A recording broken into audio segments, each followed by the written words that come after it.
जय हिंद।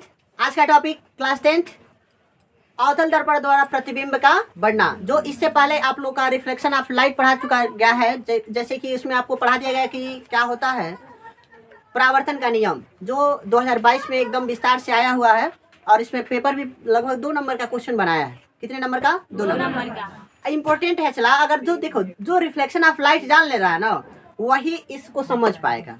या दर्पण किसे कहते हैं, आप लोग को दर्पण की परिभाषा दिखा दिया गया है। पेटवा अवतल उत्तर की परिभाषा दिखाई देने चलो कि पेट रहे तो इसको क्या मानना, इसको जब तक यह पीठ को कलई किया गया है और पीठ क्या है, परावर्तक है, तो क्या हो जाएगा? चलो अवतल। और जब पीठ परावर्तक हो जाए, पीठ क्या हो जाए? उत्तर। मतलब पीठ को कलई कर दिया जाए और पीठ परावर्तक हो जाए तो क्या हो जाएगा? अवतल। और जब पीठ परावर्तक हो, पीठ कलई किया गया हो, चलवा तो क्या होगा? मतलब जो पेटवा निकल रहा है और वो क्या हो जाएगा? कलई कर दो तो अवतल का कारण बनेगा। और जो पेटवा निकला है चलवा और उसी पर रिफ्लेक्शन ऑफ लाइट हो जा रहा है तो उसको क्या कहेंगे? कोई दिक्कत तो है नहीं। अब आप लोग को इससे पहले दर्पण भी पढ़ा दिया गया कि दर्पण किसे कहते हैं, दर्पण बनने का कितने नियम, प्रतिबिंब बनने के कितने नियम है? प्रतिबिंब बनने के कितने नियम चला? 3। प्रतिबिंब बनने का कुल 3 नियम। देखिएगा, चाहे उत्तल हो चाहे अवतल हो, माना तो जाता है 4 नियम, लेकिन हम लोग अध्ययन कितना करते चला? 3, क्योंकि 3 ही का ज्यादा इंपॉर्टेंस रहता है, चौथा का कोई इंपॉर्टेंस नहीं है। ठीक है बाबू? तो ज्यादातर हमको पहले तो जान लेंगे प्रतिबिंब बनने का पहला नियम क्या है। तो प्रतिबिंब बनने का पहला नियम है कि मुख्य अक्ष के समांतर चलने वाली प्रकाश किरण परावर्तन या अपवर्तन के पश्चात, दोनों लेंस या दर्पण दोनों के लिए एक ही होता चला। मुख्य अक्ष के समांतर चलने वाली प्रकाश किरण परावर्तन के पश्चात किससे होकर चली जाएगी? चला फोकस से होकर चली जाएगी। दूसरा नियम है प्रकाशी केंद्र से चलने वाली प्रकाश किरण, प्रकाशी केंद्र से चलने वाली प्रकाश किरण वक्रता केंद्र C से परावर्तन के पश्चात पुनः उसी मार्ग में वापस लौट। दूसरा नियम। तीसरा नियम है चला कि वो प्रकाशी केंद्र से चलने वाली प्रकाश किरण, प्रकाशी केंद्र से चलने वाली प्रकाश किरण बिंदु F से होकर परावर्तन के पश्चात मुख्य अक्ष के समांतर। पढ़ा दिया गया है, कोई दिक्कत तो है नहीं, यहाँ तक किसी को दिक्कत नहीं होगा। उसके बाद से दर्पण बताया गया था कि दर्पण में कुल कितने दर्पण होते हैं। चला देखो, दर्पण अगर पेपर में पूछ रहा है कि दर्पण मुख्य रूप से कितने होते हैं तो कितने होते हैं? 2। एक समतल दर्पण, एक समतल दर्पण, एक गोलीय दर्पण। यह दर्पण का भाग है। चला, अगर कहे कि गोलीय दर्पण कितने प्रकार के होते हैं तो कितने प्रकार के? 2 प्रकार। कौन कौन? एक होता है अवतल दर्पण, एक होता है उत्तल दर्पण। तो अवतल दर्पण का भी परिभाषा आपको बताया गया है, उत्तल दर्पण का भी परिभाषा बताया गया है, और ये भी बताएगा कि गोलीय दर्पण किसे कहते हैं। तो गोलीय दर्पण का परिभाषा आप लोग को बताया गया है कि जब किसी खोखले बेलनाकार खोखले, जब किसी खोखला या बेलनाकार या डायरेक्ट परिभाषा बोल सकते हैं कि जब किसी बेलनाकार खोखले भाग को काट कर प्राप्त किया गया भाग को क्या कहते हैं? गोलीय दर्पण कहते हैं। गोलीय दर्पण में कितने प्रकार का हिस्सा देखने को मिलता है? चला 2 प्रकार का, एक उत्तल एक अवतल। उत्तल क्या होता है और अवतल का परिभाषा क्या हो जाएगा? देखना, गोलीय दर्पण मतलब एकदम गोल रहेगा, तो जब उसको आधा काट दे रहे हो, चला जैसे कि सब आधा हिस्सा दिखाई दे रहा है, समझ रहे बाबू? जब उसको पूरा आधा आधा अगर हम काटेंगे तो आधा बचा हुआ हिस्सा, एक मान लो कि जो आधा काटा है तो जो गोल में रहता है बाबू, देखना मान लो ये गोला है, इसको हम आधा काट दे रहे हैं तो एक नीचे वाला हिस्सा, चूंकि ये क्या है बाबू? खोखला है, खोखला है। तो ये बताओ, जब खोखला है तो इसके अंदर तो कुछ रहेगा नहीं। चला एक भर्तू होता है, खोखला होता है, तो जब ये खोखला है तो इसके अंदर तो कुछ रहेगा नहीं, और जब अंदर नहीं रहेगा चला तो 2 घटना यहाँ पे देखने को मिल रहा है। अगर यहाँ से काट दोगे तो जैसे यहाँ से हम मिटा दे रहे हैं, मिटा दिए चला, तो देखो 2 हिस्सा दिखाई दे रहा है। एक को हम क्या कर दिए, इधर से परावर्तन कर दिए, यहाँ पे कलई कर दिए, कलई किए। तो जब इसको हम कलई किए हैं तो ये बता चलो उभरा हुआ तल कलई किया गया है, और दबा हुआ तल यहाँ से हम प्रकाश डालें तो यहाँ से रिफ्लेक्शन ऑफ लाइट होगा, प्रकाश का परावर्तन होगा।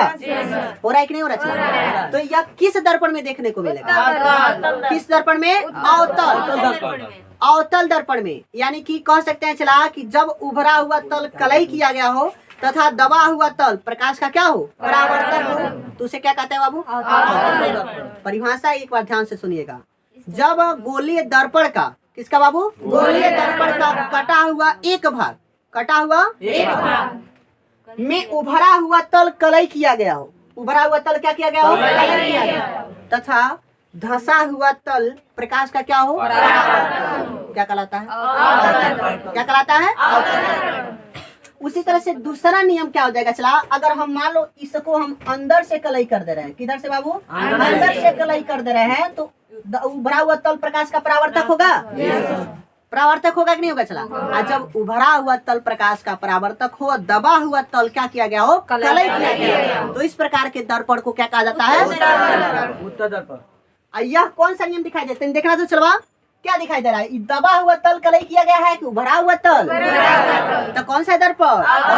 कौन सा दर्पण? यही बताओ चलवा। जब अवतल दर्पण है तो आप लोग को बताया गया है कि अवतल दर्पण में प्रतिबिंब बनने का कुल 6 नियम। कितना नियम है? 6 नियम।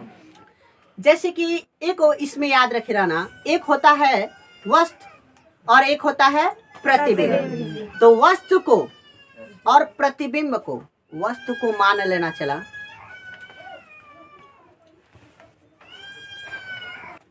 जैसे कि हम बता रहे थे बाबू आपको कि ध्यान से सुनना, अवतल दर्पण में प्रतिबिंब बनने के कुल कितने नियम चला? 6 नियम। कितना नियम है? 6 नियम।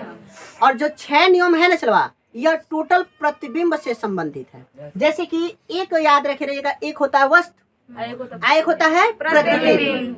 तो वस्तु की स्थिति और प्रतिबिंब की स्थिति, ठीक है ना चला। वस्तु को सदैव दर्पण कहा जाए कि अवतल दर्पण चाहे उत्तल दर्पण में वस्तु को सदैव कहाँ रखा जाता है? तो वस्तु को सदैव दर्पण के ध्रुव के बाईं तरफ रखा जाता है। सदैव दर्पण के ध्रुव के बाईं तरफ, ठीक है ना चला।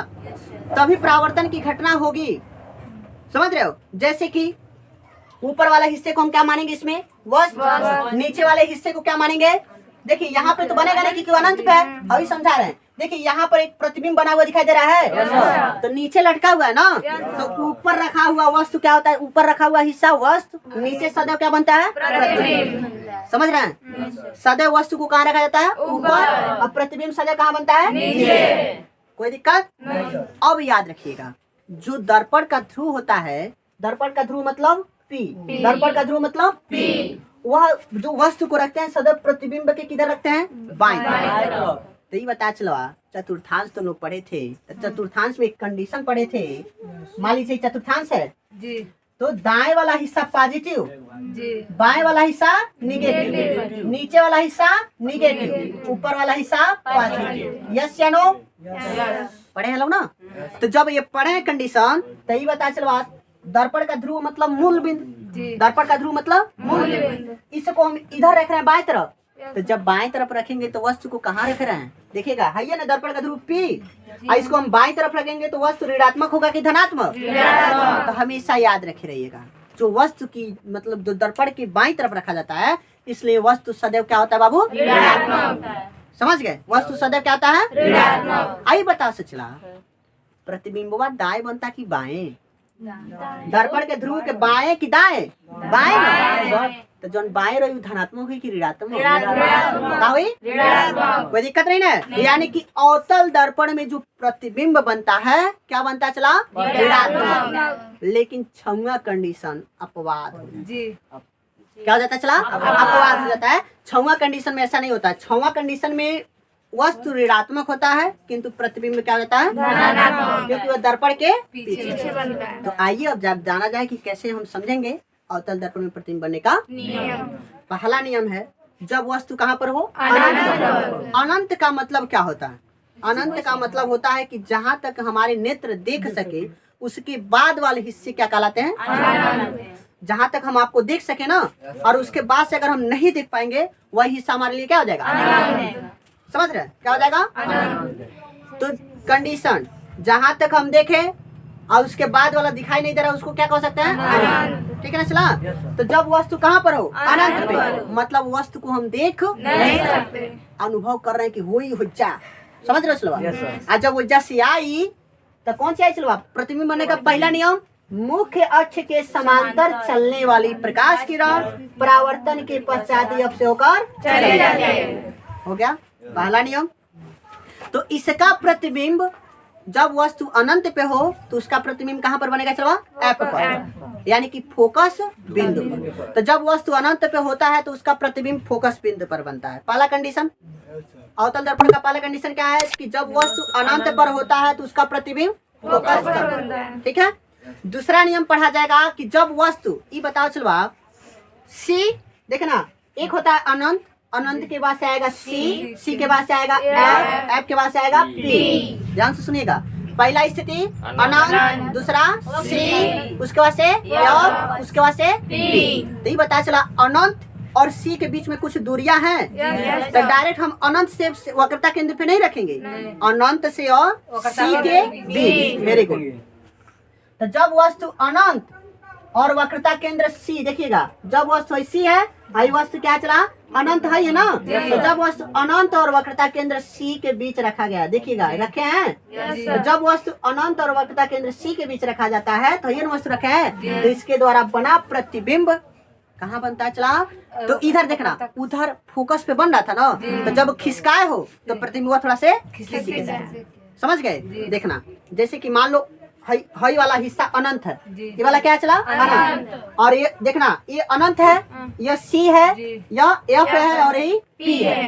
तो जब थोड़ा से प्रतिबिंब अनंत पे था तो इसका प्रतिबिंब कहाँ बनना था? एफ पर, एफ पे बन रहा था ना।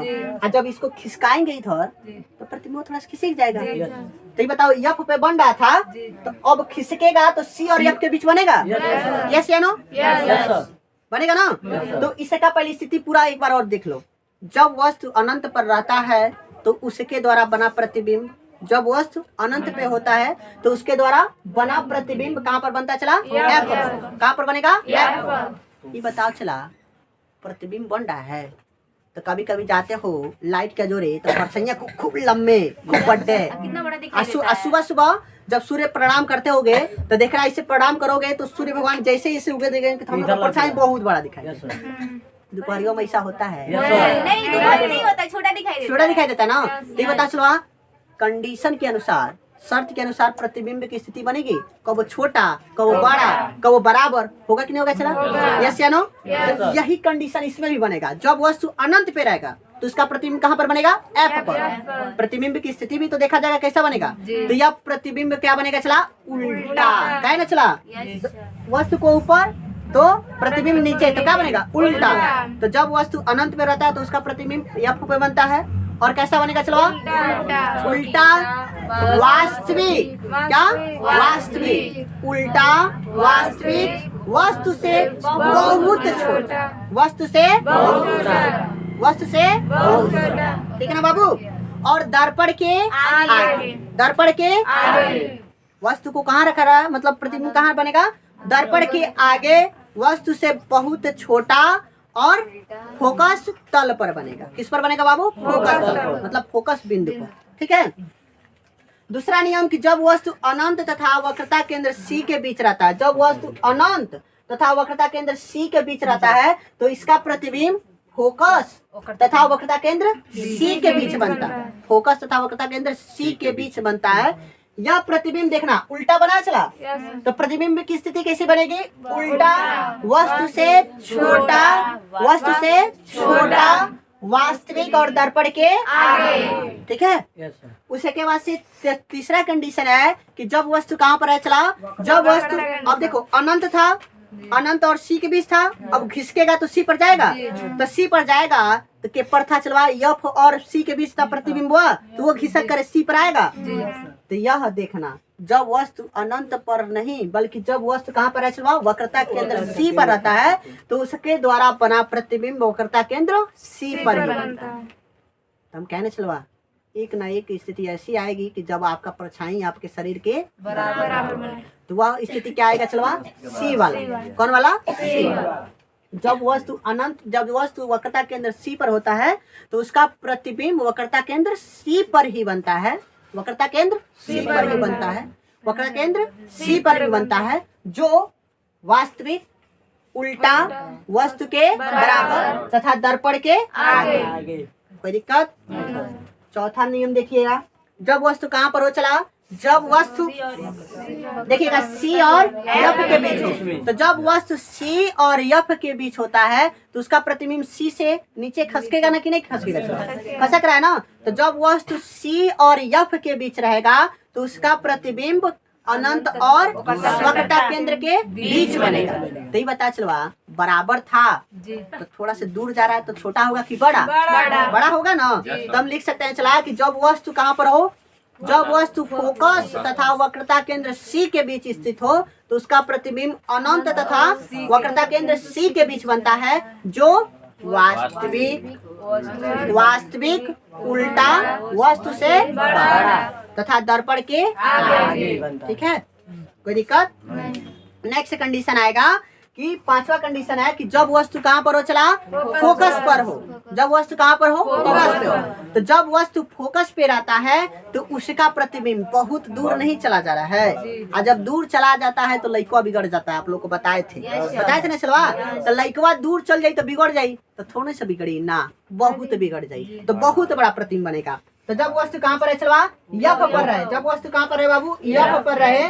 तो जब वस्तु यफ पर रहता है मतलब फोकस बिंदु पर रहता है तो उसके द्वारा बना प्रतिबिंब अनंत पर बनता है। कहाँ पर बनता है? अनंत पर। और जब अनंत पर बनेगा तो इसके द्वारा बना प्रतिबिंब वस्तु से बहुत बड़ा, वस्तु से बहुत बड़ा, वास्तविक उल्टा दर्पण के आगे। ठीक है, उसी के बाद से नेक्स्ट कंडीशन है कि जब वस्तु कहाँ पर रहे चलवा, जब वस्तु एफ और पी के बीच रहे। देखो जब वस्तु एफ और पी के बीच रहे, पी है डी मत समझ लीजिएगा। ठीक है, जब वस्तु कहाँ पर है बाबू, जब वस्तु एफ और पी के बीच रहे तो इसके द्वारा बना प्रतिबिंब, ये बता चला जब इसके द्वारा बना प्रतिबिंब तो हम इधर से अगर यहाँ पे परावर्तन करें तो जो किस नहीं हो जा रहा है, ज्यादा नजदीक नहीं है, तो ज्यादा नजदीक वाला प्रतिबिंब जल्दी नहीं सही बनता। तो हम ऐसा आभास करेंगे, ऐसा आभास कि हाँ आभासी। तो देखना चला, मान लो मुख्य अक्ष के समांतर चलने वाली प्रकाश किरण, ध्यान से सुना, मुख्य अक्ष के समांतर चलने वाली प्रकाश किरण, तो इस समय मुख्य अक्ष के समांतर डालेंगे भी तो यफ से होकर चला जाएगा, जाएगा चलवा। अरे यहाँ से समांतर देखो, यहाँ से डाल रहे हैं तो परावर्तन के पश्चात यफ से होकर चला जाएगा, उसका इसमें कोई इंपॉर्टेंस होगा नहीं, इसलिए उसको हम नहीं डालें। लेकिन प्रकाशी केंद्र से चलने वाली प्रकाश किरण यफ से होकर परावर्तन के पश्चात मुख्य अक्ष के समांतर हो जाएगी, होती है चलवा। तो मुख्य अक्ष के समांतर हो जाएगी तो इसका कोई महत्व होगा नहीं। फिर से दूसरा नियम था कि तीसरा नियम कि वह प्रकाशी केंद्र से चलने वाली प्रकाश किरण सी से होकर परावर्तन के पश्चात उसी मार्ग में वापस लौट रही। देखिए जाके लड़ रहा है और परावर्तन के पश्चात उसी मार्ग में वापस। लेकिन हम ऐसा अनुमान कर रहे हैं चला कि अगर शीशवा के छेद के जाई जो हम लगाए हैं प्रतिबिंब, अगर उसको छेद के जाता तो हमारा संभवतः प्रतिबिंब दर्पण के पीछे कहाँ चला, दर्पण के पीछे एकदम सीधा, समझ रहे हो, एकदम सीधा आभासी। क्यों आभासी करा चलवा, अनुमान लगा रहे ना कि दर्पण के पीछे बनी तो ऐसे बनी।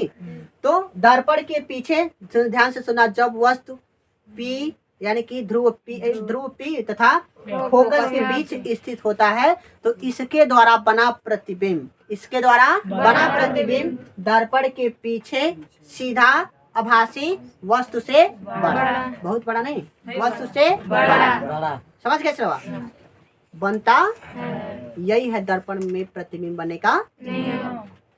कोई दिक्कत नहीं ना? बताइए सबको समझ में आ गया? अगर नहीं समझ में आएगा तो आपके सामने वीडियो बन रहा है, एक बार जाके रिवीजन ठीक है ना बाबू।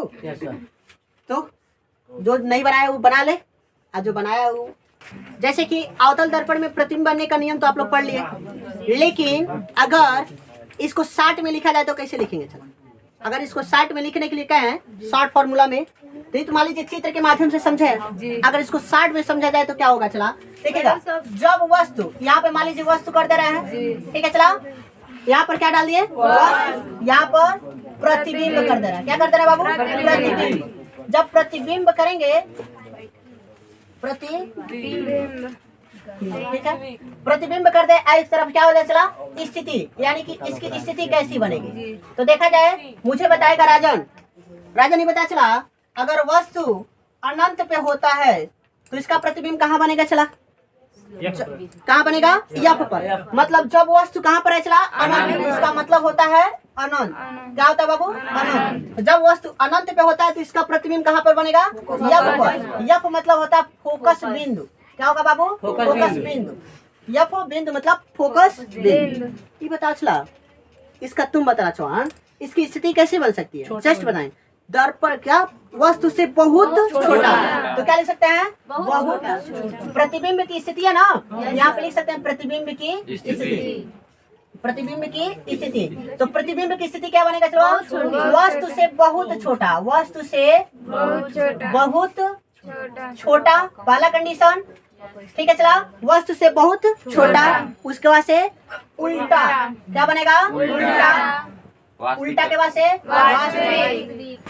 वास्तविक बस दर्पण के आगे, सब दर्पण के आगे बनेगा, बस 6वां कंडीशन को छोड़कर। उसी के बाद से ब्रजेश जरा बताना बाबू, उसी के बाद से कौन सा कंडीशन बनेगा? दूसरा कंडीशन क्या होता है? जब अनंत और वक्रता केंद्र के बीच। Very good. जब वस्तु कहाँ पर हो? चलवा अनंत और वक्रता केंद्र सी के बीच। शॉर्ट में लिख देना सी। इसका मतलब समझिएगा सेंटर ऑफ कर्वेचर। इसको क्या कहते हैं? Centre of curvature. मतलब कि जब वस्तु कहाँ पर हो? अनंत और वक्रता केंद्र सी के बीच स्थित हो, तो उसका प्रतिबिंब कहाँ पर बनेगा? चला, तो सी और एफ के बीच, मतलब सेंटर ऑफ कर्वेचर और फोकल पॉइंट का फोकल पॉइंट। तो इसका प्रतिबिंब बताएगा हमको अंकित। जरा बताना, बताओ इसकी प्रतिबिंब की स्थिति कैसी होगी? चला, वस्तु से छोटा, वस्तु से छोटा, वस्तु से छोटा, ठीक है। चला, उल्टा और वास्तविक। दर्पण के तो हम हमेशा आगे बनेगा ही, कोई दिक्कत तो नहीं ना। ये शॉर्ट फॉर्मूला चला याद करने का, ठीक है ना। तीसरा कंडीशन क्या होगा बाबू? तीसरा कंडीशन देखिएगा, अनंत सी कर दिए हैं, लास्ट वाला जो बचेगा उसको लिखेंगे। तो लास्ट वाला क्या है? चला, सी। सी है ना, तो इसका प्रतिबिंब कहाँ पर बनेगा? सी पर। कहाँ पर बनेगा? सी पर। जो यहाँ पे देखना सी किया हो प्रतिबिंब सी पर। आज जब सी पर बनता है तो सदैव क्या बनता है? चला, बराबर। तो लिख सकते हैं बराबर, ठीक है, बराबर, उल्टा और वस्तु के बराबर भी बनता है। हाँ, वही वस्तु के बराबर। बराबर का मतलब समझ लीजिएगा, वस्तु के बराबर। उसके बाद से चौथा कंडीशन क्या कहेगा बाबू? चौथा कंडीशन कहेगा कि बताइए सी के बाद से क्या आता है? यफ। क्या आता है? यफ। तो मतलब कहा जा सकता है चला कि सी और यफ के बीच हो। जब वस्तु कहाँ पर हो? सी और यफ के बीच। सी का मतलब सेंटर ऑफ कर्वेचर, मतलब वक्रता केंद्र। यफ का मतलब होता है फोकल पॉइंट, जिसको फोकस बिंदु का, ठीक है ना। तो जब वस्तु कहाँ पर है? चलवा, सी और यफ के बीच हो, तो कहाँ बनेगा? अनंत और कहाँ बनेगा? चला, अनंत और वक्रता केंद्र सी के बीच। कैसा बनेगा? तो वस्तु के बराबर की बड़ा। तो यहाँ पे लिख सकते हैं वस्तु से बड़ा। कैसा? चला, उल्टा। उसके बाद से वास्तविक। क्या बनेगा? वास्तविक। कोई दिक्कत? फिर से कंडीशन आएगा पांचवा। पांचवा कहाँ बनेगा? चला, जब वस्तु कहाँ पर हो? लास्ट वाला क्या? यफ है ना, यफ पे डाल दो। तो जब वस्तु कहाँ पर है? यफ पर, मतलब फोकस, तब फोकस बिंदु पर है, तो इसका प्रतिबिंब कहाँ पर बनेगा? अनंत पर। कहाँ पर बनेगा? अनंत पर। कैसा बनेगा? बहुत बड़ा। क्या होगा? बहुत बड़ा। बहुत बड़ा। कैसा? चला, उल्टा। उसके बाद से वास्तविक। कैसा होगा? वास्तविक। किसी कोई समस्या? क्या कोई दिक्कत नहीं ना है? पूरा पकड़ में आ गया ना? तो इसको 60 में याद रखिएगा, यही 60 फॉर्मूला है। चला, ठीक है ना। एक और 60 छवा देख लो। जब वस्तु कहाँ पर हो? एफ और पी के बीच, मतलब फोकस बिंदु और ध्रुव पी के बीच स्थित हो, इसका प्रतिबिंब कैसा बनेगा? चलवा, दर्पण के पीछे। तो यहाँ पे क्या लिखना होगा? प्रतिबिंब। ये ना प्रतिबिंब है चलवा, तो यहाँ पर अनंत डालेंगे नहीं, क्या लिखेंगे? दर्पण के पीछे। यहाँ पे लिख लीजिएगा दर्पण के पीछे। दर्पण के पीछे। ये बताओ चला, दर्पण है, चलिए इसको सही कर लीजिए। दर्पण, दर्पण के पीछे। दर्पण चलो होता है यार, हिंदी है ना। दर्पण के पीछे। जब दर्पण के पीछे बनेगा चलवा, तो कैसा बनेगा? वस्तु से बड़ा, सीधा किंतु आभासी। तो ये लिख सकते हैं वस्तु से बड़ा, ठीक है चला, सीधा और आभासी। लेकिन यहाँ पे जरूर लिखना होगा चला, क्या, दर्पण के पीछे, यहाँ पे लिख दीजिएगा। हाँ तो यहाँ पे भी प्रतिबिंब की स्थितियां में देखना पड़ेगा। तो दर्पण के पीछे, चलिए यहाँ पे लिख दीजिए, दोबारा लिखे, दर्पण के पीछे बड़ा, सीधा और किसी को दिक्कत नहीं है। ये शॉर्ट फॉर्मूला चला, ठीक है ना। अभी बताओ, दर्पण हम पढ़ रहे हैं, अवतल दर्पण, तो इसका कहीं ना कहीं उपयोग होता होगा, कहाँ होता होगा? इसका देखा जाए चलवा तो चेहरे का, हाँ, थुथुर के बड़े प्रतिबिंब को देखने, मतलब बात करें चला तो है जो हम लोग का चेहरा है ना, चेहरे से मन पड़ गया चला, चेहरा जो होता है ना जाने देने बताइए जो चेहरा होता है ना चलो, इसी को आम भाषा में, प्यार की भाषा में कहा जाता है थुथुर। तो जब थुथुर की चेहरा देखना मतलब बड़ा देखना होता है ना चलो, देखो कोई ऐसा होता है ना चलो, कभी कभी ऐसा एहसास होता है कि छोटे बच्चों को जब डराना होता है ना चलो, तो क्या करते हैं लोग, पास में लाके उसका थुथुरवा दिखा देते हैं चिल्लाना शुरू कर देता है, इसलिए चिल्लाता है ना कि अरे माइक का देख लानी, ठीक है चला, मतलब थोड़ा सा एहसास होता है जो मतलब हमेशा ऐसा होता है कि अगर रोता रहना लाके सामने कर दो, ठीक है चला, पगला जाए, या तो लेके देखने लगेगा कि अरे बापी का दिखाई दे रहा है, हमारे थुथुरवा लेकिन बड़ा दिखाई दे रहा है, ठीक है ना चला। तो पहला कंडीशन, दर्पण का पहला उपयोग चेहरे के बड़े प्रतिबिंब को, दर्पण का पहला उपयोग चेहरे के बड़े प्रतिबिंब को देखने तथा दाढ़ी बनाने में। बहुत सब कंजूस होते हैं सब ना, तो क्या करेंगे सर, हाथे से छील छाल देंगे सर, आज छीलते कहीं काट कूट देंगे सर। तो उससे अच्छा ना कि अवतल दर्पण का प्रयोग करोगे ना, है नहीं वाला थुथुरवा ऐसे करके दिखाएगा चलवा, ऐसे छीलोगे तो दिखाई देगा, कहूँ बरवा दिखाओ लोग, समझ गए चलवा। तो किसके कारण, अवतल दर्पण। तो चेहरे का बड़ा प्रतिबिंब तथा दाढ़ी बनाने में देखने में किसका उपयोग किया जाता है? दूसरा उपयोग देखा जाए तो चिकित्सा के क्षेत्र में, चिकित्सा के क्षेत्र में क्या क्या देखना होगा चला, तो चिकित्सा के क्षेत्र में कान, दांत आदि प्रकार के रोगों को, आदि प्रकार के रोगों को देखने के लिए उपचार करने में इसका उपयोग किया जाता है। दूसरा नियम हो गया, दूसरा उपयोग होगा। तीसरा उपयोग क्या कर सकते हैं चला, कार का जो हेडलाइट होता है उसमें उपयोग। लेकिन एक चला हमको बात बताओ यार, क्यों कार की हेडलाइट में प्रयोग करते हैं? क्योंकि पीछे से आने वाली वस्तु उसमें आसानी से दिखा जाए, छोटा दिखाई देता है। क्या बात कर दी, हेडलाइट मतलब थू, हेडलाइट मतलब थू। मोटरसाइकिलिया जो है ना उसको कहते हैं हेडलाइट, उसको क्या कहता है चला, हेड मतलब सिर और लाइट आगे, हाँ जो आगे वाला जो सिरवा पे लगा होता है उसको क्या कहता है चला, हेडलाइट। जानते हो क्यों उसका उपयोग करते हैं? अगर ये बताओ, गाड़ी लेके चल रहे हो, गाड़ी लेके चलो, तुमको बस अपने रास्ते पे फोकस करना है कि लाइट सीधे जाए। क्योंकि अवतल दर्पण का कार्य होता है चलो, प्रकाश किरण पुंज को क्या करना बाबू, अभिसारी करना। क्या करना, अभिसारी, मतलब एक बिंदु पे फोकस करना। आप उसी के जगह पे अवतल दर्पण का प्रयोग कर लिए, उत्तल दर्पण का, तो जाएगा तो पूरा ऐसे करके जाएगा, देखो हम जा रहे हैं, ठीक है ना चलो, आखो रोक के मारी धाए ससुरा चलते रहे तो हमके का दिखे। अरे बताओ, कभी कभी ऐसा होता ना चला, इतना गधा होने सो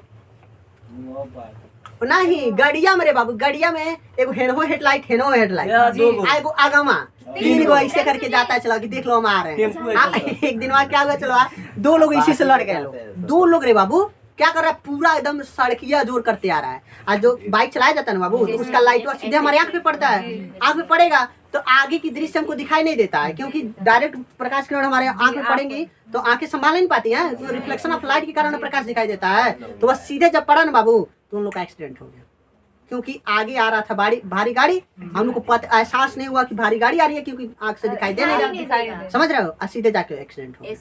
तो यह बहुत गलत करते हैं लोग, सरकार भी इस पे कुछ नहीं बोलती है, सरकार भी इस पर कुछ नहीं बोलती है। एक हिरने हुड़े पे लगा लेगा, हिरने हुड़े पे लगा लेगा, वो सामने रह जाएगा, लगेगा कि जैसे कि पूरा रोडवे और बाप के हुए पूरा चलते हुए आया, समझ रहे हो ना। चक्का लगा रहे सब, आज 4 चक्का में क्या करते हैं सब, एगो हिज्जा लगा लेगा, एगो हिज्जा लगा लेगा, एगो हिज्जा लगा लेगा, ऐसा एहसास होगा कि टोरा कार है चला, समझ रहे हो ना।